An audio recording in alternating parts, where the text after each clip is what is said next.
Are expensive rifle scopes really worth it? Today, we're here to find out.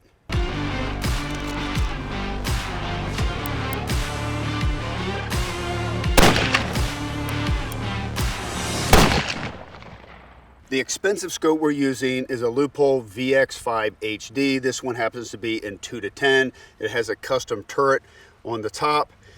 What's really nice about the scope, it is a 30mm tube. It gives me a lot of adjustability. It does have a lifetime warranty. It's very durable. So we're gonna sight it in at 100 yards. Then we're gonna run a box drill, 3 minutes down, 3 minutes over, 6 minutes up, 3 minutes across to just see how well the reticle tracks with all the adjustments on the turret. We're gonna shine it up towards the sky into the sun, see what the optical clarity looks like. And then ultimately, we're gonna do a drop test and see if it can hold zero. All right, first up, we're gonna shoot our 100-yard group. Now the edge-to-edge clarity on the Leupold is spectacular. I don't have any hazing, I don't have any distortion. Even in this bright light right now, crystal clear, nothing hazy. Eye relief right now, which is the distance from the ocular lens to your eye, is really comfortable. You know, probably 3.5, 3.7 inches. I could adjust the ocular lens here to get everything crisp and clear on the target and in the crosshairs. Let's go shoot a group. So for this test, we're shooting 308, 150 grain bullet from Hornady. So this is not a big thumping gun. This isn't a 300 Win Mag. This isn't a 375 H&H. We want to make this a fair test for a good whitetail scope. And a lot of guys shoot 308. They shoot 6.5 Creedmoors, moderate recoil. So let's see how she does. Cold bore shot.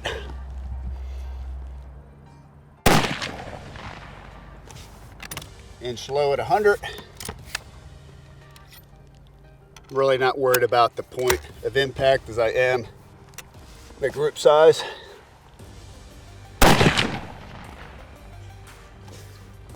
Dead center.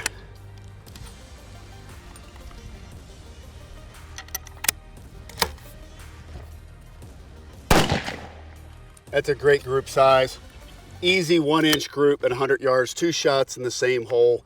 So now we're gonna go run our box drill now that we're zeroed in. So we're gonna now go take the turret and we're gonna go run it down. 3 minutes will be our first adjustment. 12, okay? So we're gonna shoot 1 shot, and then after that, we're gonna go 12 clicks to the right. And the idea of running this pattern is to see how well we can return to 0 and how accurately the turret adjusts to each one of your clicks. My expectation here is that the expensive scope should win out, but we will see. Money, perfect, exactly 3 inches down. No tracking left or right. Now we're going to go 12 more clicks to the right. 10, 11, 12. Okay. Now this isn't their tactical scope. This isn't their Mark for one of their super high-end military scopes that are designed to run the turrets. This is a deer hunting scope. So it's a good comparison to the less expensive scope, which is the CB Life. Next shot should go 3 inches to the right. Maybe a 1/4 inch higher, but that could be me, how I'm handling the gun, but definitely tracked where you'd expect it to. So now we have to go up 6 minutes, which is 24 clicks.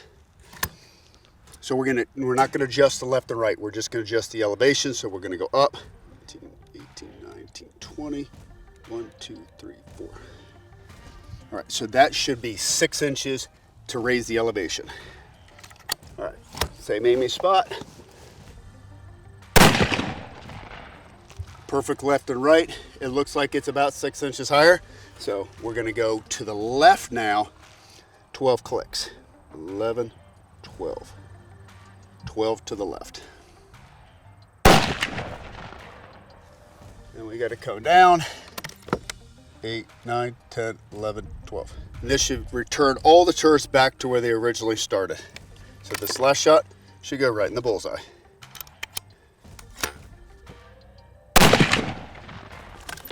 All right, as expected, the expensive scope lid flawlessly. The box drill returned my point of impact right to 0. So now I have a 4-shot group that is sub-inch. But one of the big qualifications on having a good scope is how durable is the scope. There's a lot of people, they don't move the turret once they've had the gun sighted in. So now we're gonna go through a series of drop tests with the expensive scope and see if it loses at 0. All right, for the drop test, everything is unloaded, no ammunition in the gun. So we'll just start with a simple from the top. All right, you ready? Okay. That's one. From the side. All right. From the other side. And just for good measure, I'm gonna drop it again. So 4 drops. Let's see if it loses at 0. Perfect. Bottom of the diamond, as you would expect, $1,500 scope, expensive scope. The optical clarity is great. The tracking is great. The return to 0 is great. The drop test didn't move to 0. So give this scope a thumbs up. Now the question is, we're gonna take this off with a $29 inexpensive scope, do everything that the expensive scope does. We'll do our unboxing here. Comes with rings. There it is. CV Life. So, tell the difference here. Expensive scope, inexpensive scope. This has a smaller tube, this is a 30mm tube. The difference here in the ocular lenses, difference here in the objective lenses, just a fit and finish, the style of the turrets, as you can see. Just mechanically, the expensive scope looks more superior, but that doesn't mean it is superior, but it certainly looks that way. So 3 to 9, doesn't quite have the clarity, but it's definitely functional. All right, well, let's put it on the gun and see. Oh, see-through rings. All right, haven't put those on a gun in a while. Rings and scope, all in one package. I will say the optical clarity difference is night and day. I'm not gonna say this is like looking through a Coke bottle, but it is definitely some distortion on the edges, a little bit of hazing. Of course, it is bright outside, so my guess is when it gets towards dark, you're gonna have some real issues on light transfer. Of course, you know, for $29, you gotta have a certain expectation. You're not gonna get expensive quality, $1,500 quality for $29. Question is it functional? Is it usable? Will it kill a deer? I think that's the biggest question. So that looks good right there. Let me lock it down. We'll go sight it in. So if you put the expensive scope at a 10, just as a benchmark, I would say the optical clarity in comparison on this is a 3. Functional, usable. You definitely could kill a deer with it, at least in this lighting. Maybe not at twilight, maybe not if you're looking into the sun. Think about this, the tax that you pay, sales tax, on an expensive scope costs more than the inexpensive scope does. Perfect. Let's go sight it in.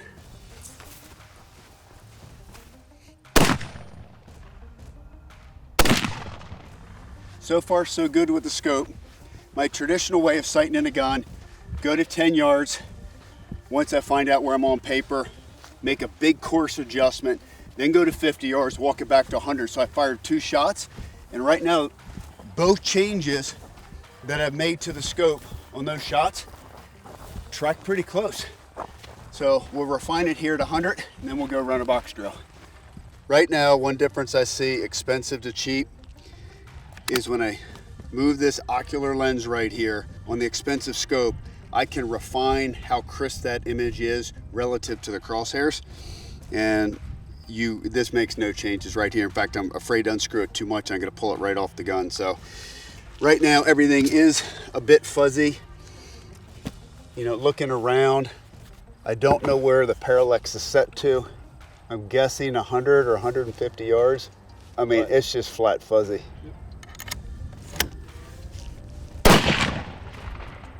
Look at the spotting scope. It's too fuzzy inside the scope really to even tell where I hit. Looks like I hit an inch low, 2 inches left. Come up. Fire one more for accuracy.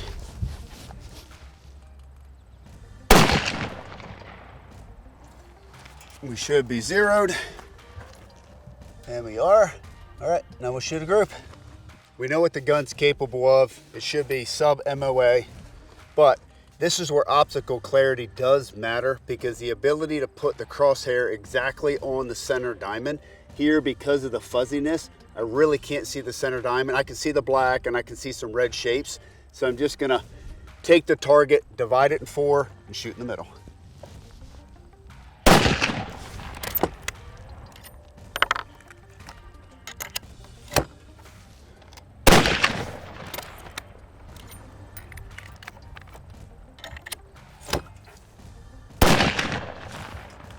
All right,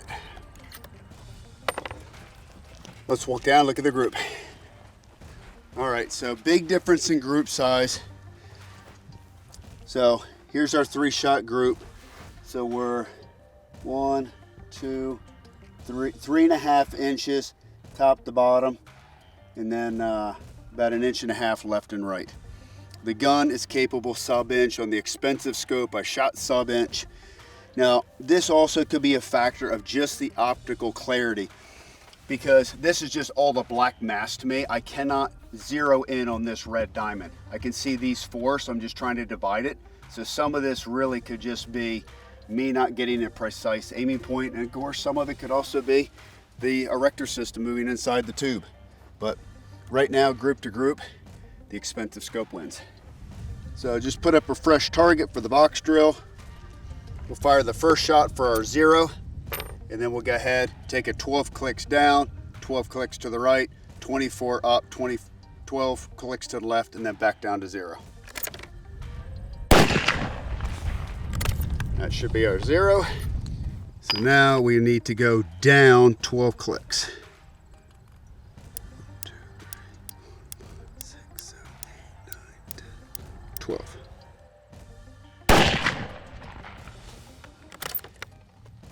All right, so I clicked down 12 and it went to the left 12. Well, we'll continue to run the whole box drill, then we'll show you the outcome. Not a good start. Not a good start. So now we need to come to the right 12.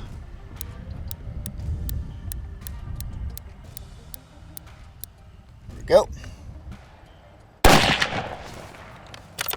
All right. That actually, so I don't know whether it was the impact, and I've seen this with other scopes before, where sometimes they don't take the click and shoot again, and then they take the click. That hit virtually exactly where it should hit. Is it jumped down and jumped to the right. Now we got to go up 24 clicks.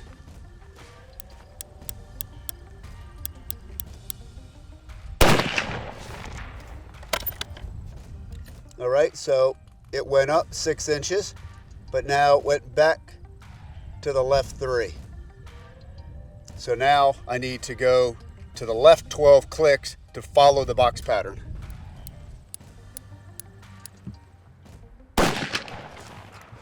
All right, now that should impact 3 inches above the bullseye.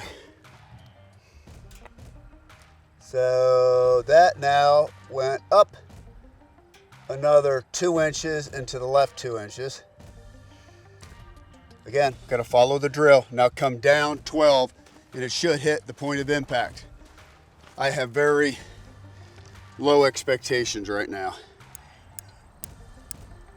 Now this will tell us we returned to 0 or not.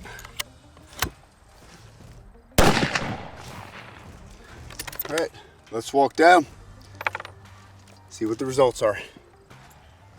Oh, looks like I shot this target with a shotgun. So here was my 0. And again, optical clarity feels like it's getting worse. Everything's just a blur, but I can see the black. I do have the contrast with the cardboard. So there's shot 1. So the next shot should have come down 3 inches, and that was where that one hit. So then after here, it should have come over 3, and that actually then tracked where the second shot would. So I thought, okay, well maybe it just took a little bump in the scope to reset everything. And now it's supposed to come up 3. So, and that's not really that bad considering it's tough aiming. I can't just aim at this red dot. So that doesn't bother me, right? So we kind of have the pattern going. This is just a little bit further left, but it could have been a little bit me. But then the next shot should have then come over to about here, and it went up. And then this is my re-zero, which should have been down to here. So all in all, I'll be honest with you, mechanically, if you took 2 shots, so if you made a click adjustment and you took 2 shots, I feel it's going to take the 0 and be close. Is it going to be exactly or as precise as the expensive scope? No, but do I think it's fairly repeatable? I think yes. The biggest issue that I see so far is really clarity and my ability to precisely aim at a spot. I'm aiming at a dark object, which is just going to create a lot of movement overall. But considering our first group size, if you remember, was about 3 inches. So this was our 0 and this was our last shot after clicking. So that's within the group size that we started with. So overall adjustments, actually pretty good for 29 bucks. All right, drop test time. So from above, from the side, other side, and then one more from the button. All right, everything's unloaded, no ammo is involved in this. Let's go see how it stays zeroed. So we'll see if it held 0. We know the last shot was perfect, up and down, just a touch left, but again, that could have been just what I'm seeing through the scope.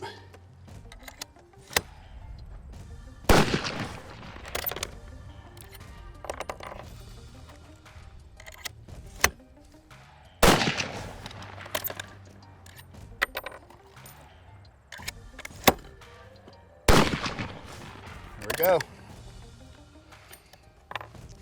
So here's where we left it before. That was our last shot before we did the drop test.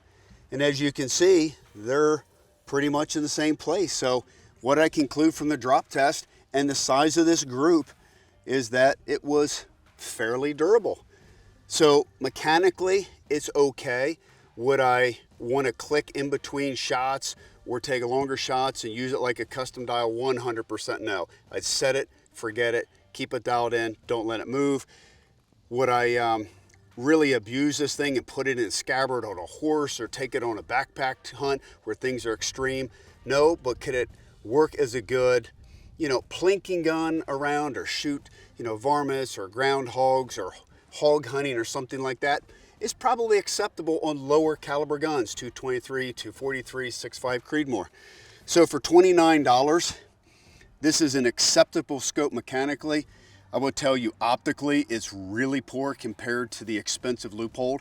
Again, if Leupold's a 10, this is a 1.5 to give you an idea on optical clarity. And I'm sure when the sun comes down, twilight factor, looking into the sun, there's even a bigger difference between the two. But overall, I think you could put it on a inexpensive gun and go shoot some groundhogs.